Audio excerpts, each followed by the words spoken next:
Thank you for joining us on today's episode of Tax Matters. Brand new month, brand new episode. May 2023 is a unique month, and it is the month that we have been looking forward to, being the month that will witness the change of guards at the presidency and at governorship levels in about 30 states of the Federation. This comes once in 4 years. It is our hope that the new administration at federal and state levels will usher in the development that we all yearn for.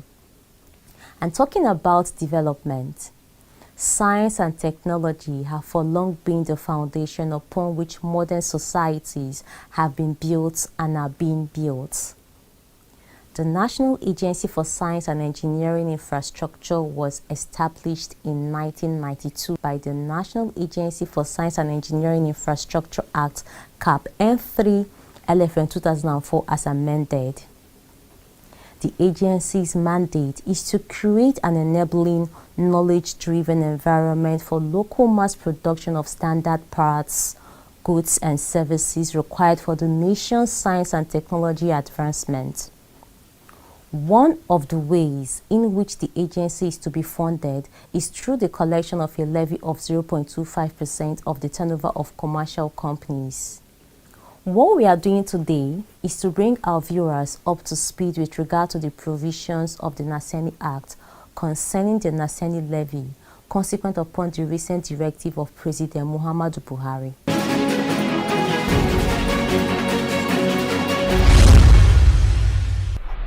Based on the provisions of the law, the NASENI levy applies to companies with turnover of 100 million naira and above. Furthermore, the Act provides that all contributions made to the fund shall be deductible against companies' income tax. Although the law has been effective since 1992, there has been little awareness of its existence. Taxpayers were unaware of any obligation to pay the NASENI levy. President Muhammadu Buhari on 24 January 2021 directed the FRS to collect the statutory levy applicable under the National Agency for Science and Engineering Infrastructure NASENI Act. On the 1st of September 2022, the FRS issued an information circular for the administration of the National Agency for Science and Engineering Infrastructure levy. The NASENI Act provides for the imposition of a levy on certain commercial companies and firms in Nigeria. The levy shall be credited to the fund established under the Act. Section 20, subsection 2b provides as follows. There shall be paid and credited to the fund. Levy on the profit before tax of commercial companies and firms with turnover of 100 million naira and above, covering the banking, mobile telecommunications, ICT, aviation, maritime, oil and gas sectors, which shall be at the rate of 0.25% of profit before tax, collected by the FRS and credited to the account of the agency. The effective date for the implementation of this new provision shall be 1st January 2022. This implies that NASENI levy shall be chargeable on the profit before tax of 2021 financial statements of the commercial companies and firms liable to the levy for the 2022 year of assessment. NASENI levy returns shall be filed with the income tax returns in accordance with the provisions of SITA relating to time of filing. A self-assessment filer shall pay the levy on or before the due date of filing.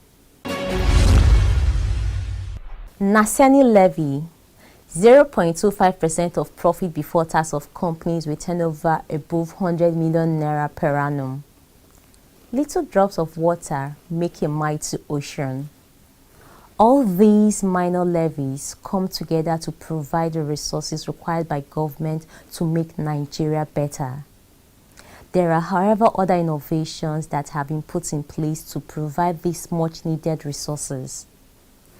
In 2019, the government of President Muhammadu Buhari came up with a novel idea of the Road Infrastructure Tax Credit Scheme, Executive Order 007, with companies liable to companies' income tax to pay in advance the taxes due to them. Wonderful things have come out of that scheme. Our next feature is an attestation to this.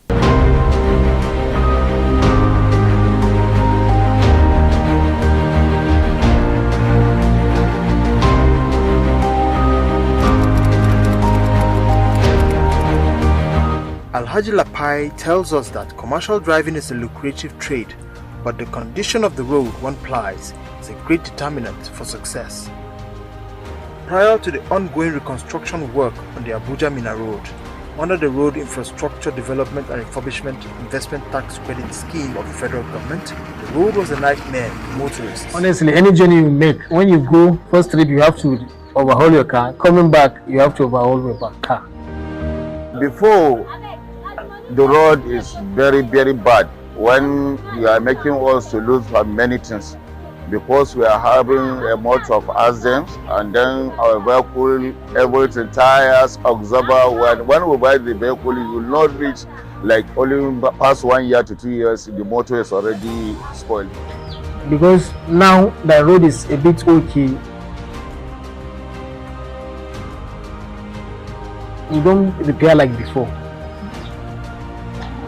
You don't repair like before, you just do service and other small things. The Road Infrastructure Tax Credit Scheme is one of the innovations of this government in order to encourage investment in critical infrastructure, which again, as I said, is a public good. We can't all just go around building our own roads. So there's one road that connects Lagos to Kano, for example. So that has to be provided by government. But government can obviously use various methods of financing it. And one of the innovations in order to bring the high quality of project management that is available in the private sector. And so the government came up with this scheme.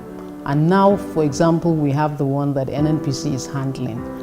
There are 21 roads spread across the 6 geopolitical zones that are being handled. About 620 billion is deployed for this purpose, and one of the roads is almost done. The Lagos-Badagry is part of the program. Then there are some roads in Niger State that are very critical to the provision of petrol and diesel, and they are also being worked on. There are some roads also, like I said, in the south-south as well, southeast, northwest, and so on and so forth.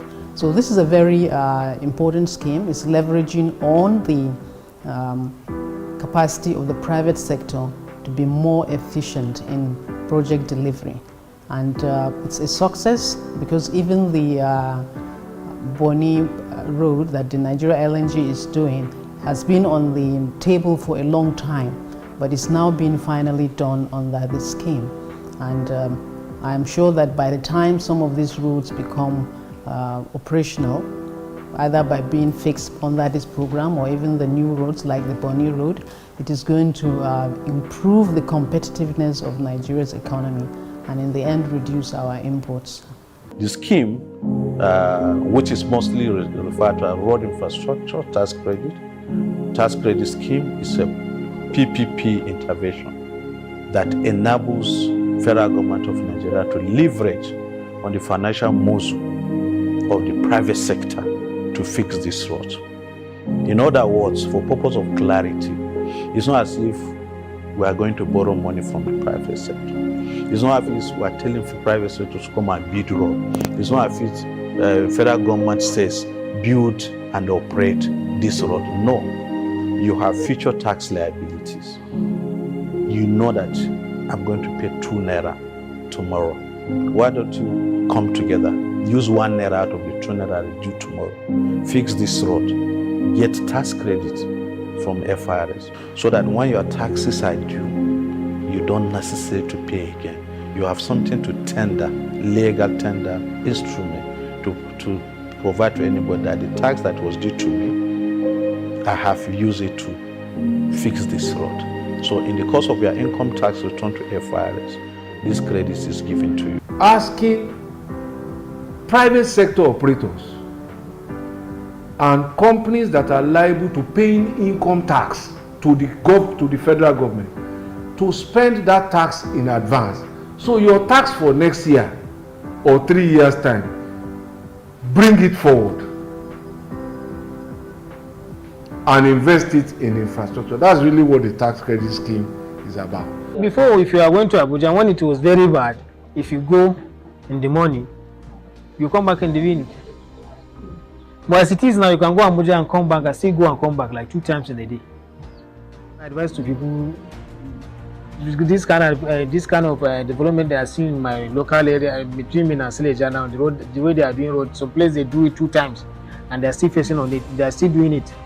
I think it's okay, everyone should start paying tax.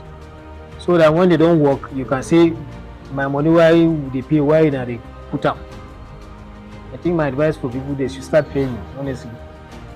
A tax is a compulsory contribution to government revenue levied on individuals or corporations on their income, on their assets or their consumption. There is a social contract between the government and the citizens that come together to form a nation.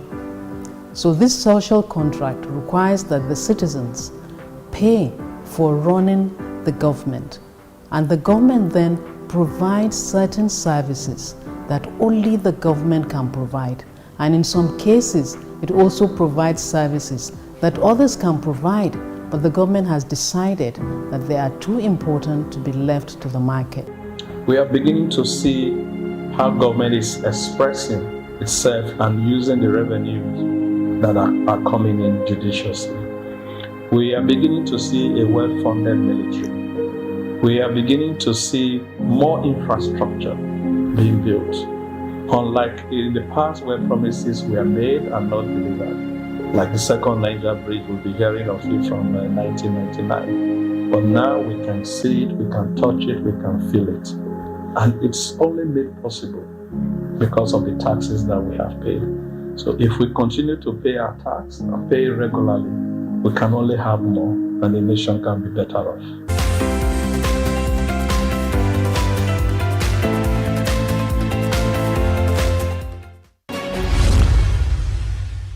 Thank you for staying with us. Just like the Road Infrastructure Tax Credit Scheme, the FRS continues to innovate towards making tax payments a pleasant experience for taxpayers at all levels. Recently, the service deployed a new filing and payment module for VAT on Tax Pro Max. On Wednesday, the 26th of April, the FRS hosted a webinar on addressing stakeholders and taxpayers' concerns over the new VAT filing processes on the Tax Pro Max. Chief host was Executive Chairman FRS, Mr. Muhammad Nami. This is the second webinar the service is hosting this year. The first touch on a similar subject, that is the appointment of VAT agents, as well as new features and improvement on our Tax Pro Max, particularly on the one-click tax clearance model. Let me use this moment to offer my apology on behalf of the service to all stakeholders and taxpayers for the huge communication gap that is being experienced with the deployment of our Tax Pro Max new model in respect of filing VAT and making VAT payment. We want to assure you that we made these changes in good faith. Consequent upon the deployment of the new model, VAT filers experienced some glitches in filing April VAT returns. The service moved in swiftly to address those issues. It is in fact based on the concerns you raised that we issued a public notice to provide you with some palliatives, particularly on penalties and interest for late filing and payment of April VAT obligation, extension of filing due date to 30th April for filing April VAT returns, among others. Distinguished ladies and gentlemen, Please feel free to provide us with further feedback so that we are guided and will be in a position to serve you better. Immediately after the welcome address, there was a presentation on the introduction of input VAT mechanism, credit mechanism, and how it works. Here I'm going to log in as a taxpayer. Then I come to the taxes due to get the form to be filled, where I have the VAT form. Then I have the sales schedules. Now on the schedule, if you note that we have like a legend where we have our VAT status column, which is this column here. We have under the VAT status column here, 0 is meant for VATable items, 1 is for zero rated items, while 2 is for VAT exempted items. And under the first column, we have the beneficiary name, which is the customers. Now, this will only apply to those who deal with corporate entities who are not the final consumers of what you sell. Now, this is a taxpayer that is filing his own returns based on his own sales for the previous months. Now, you are expected to fill in the name of the tax of your customers, who in this instance is either a corporate taxpayer or an enterprise taxpayer. Then the TIN of the taxpayer is expected to be provided, the item that was purchased, the costs of that item, how much did you sell it to the person? And when you are putting this cost, it is VAT exclusive. This is not the cost plus the VAT, rather the cost minus the VAT. Then the item description, then the VAT status. As we know, 2 here signifies VAT exemption. And we know that baby products are exempted by the provisions of the law. Now, you're going to fill all this. Now, I also want us to notice this. I put in a Red Cross here. A Red Cross Society is an NGO provided services in the humanitarian services.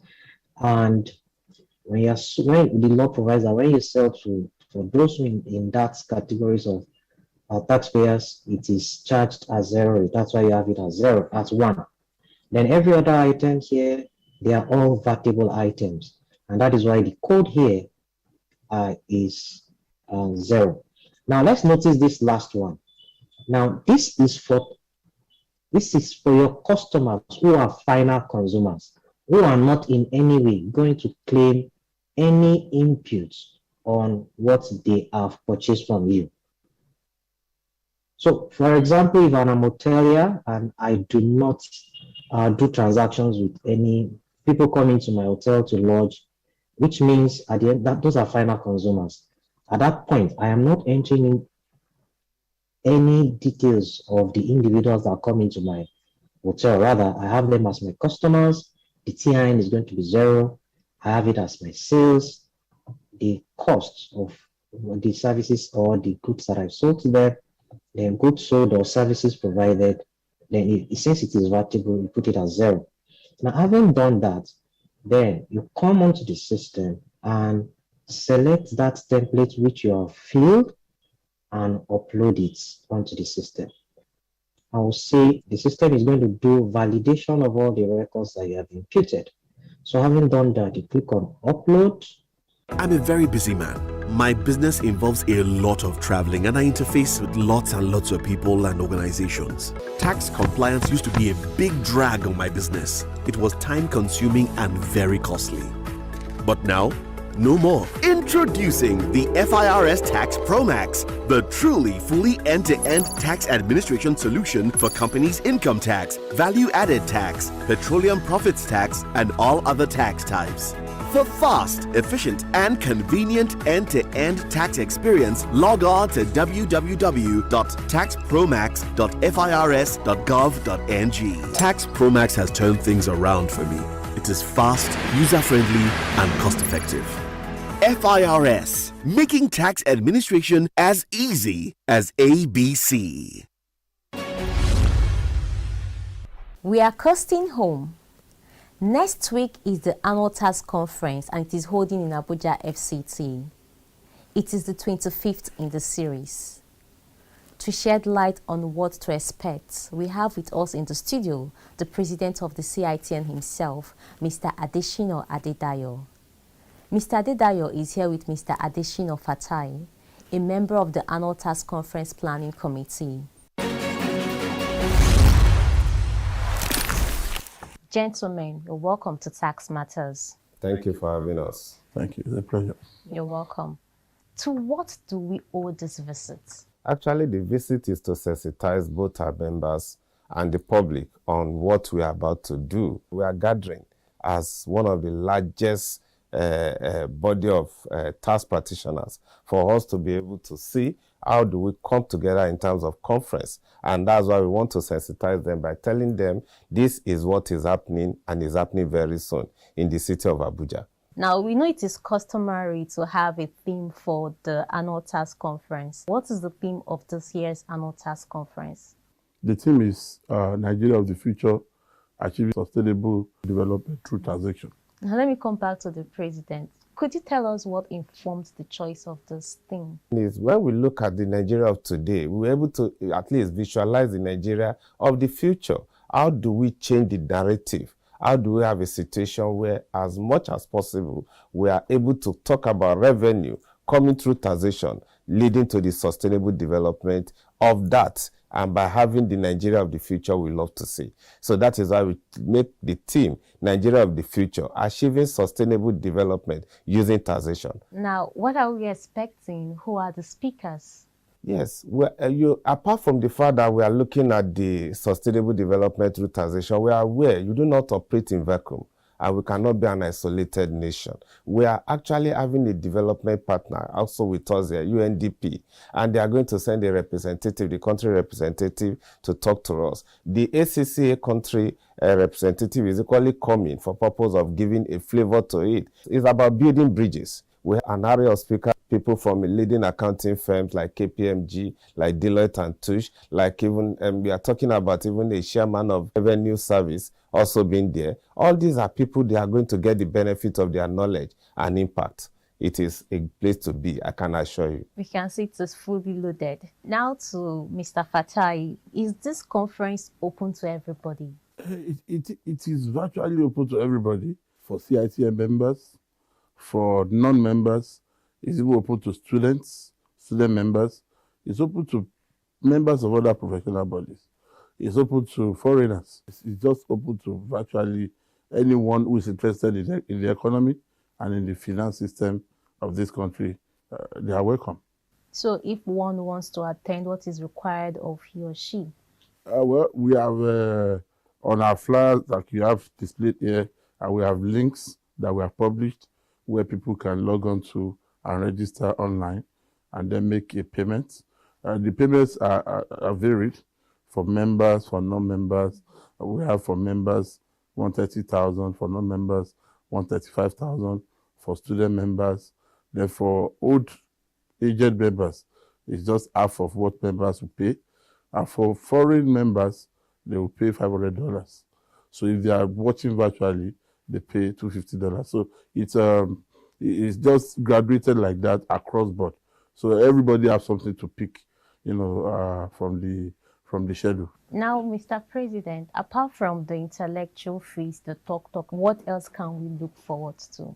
Networking is what makes us human beings. We have the hospitality night where we come, we socialize, we even look at the cultures of different places in Nigeria. We want to see how our district society in Kaduna will showcase their internal culture, and then we see what is happening about the district in Abeokuta. We want to be able to have fun. That is talking about the hospitality night. Secondly, we also have the games where we play different types of game. Maybe my skill is in table tennis, yours is in Scrabbles, whatever it is. We want to have a community of professionals actually relating with themselves on social level. Then finally, we also have the gala night. At the gala night level, it is a situation where, irrespective of whether you are old school or new school, we want to be able to dance. So gala night is a place to also be. Then finally, you have the issue of the students.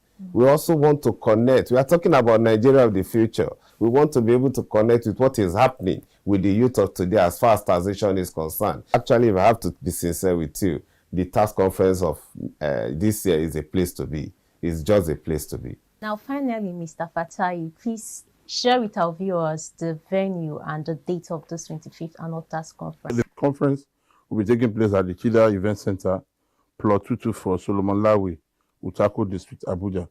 Thank you, gentlemen, for coming. Thank you, Amaka, for having me. 25th Annual Tax Conference, Monday 8th to Friday 12th of May 2023. See you there. Thank you for watching. Have a beautiful week ahead.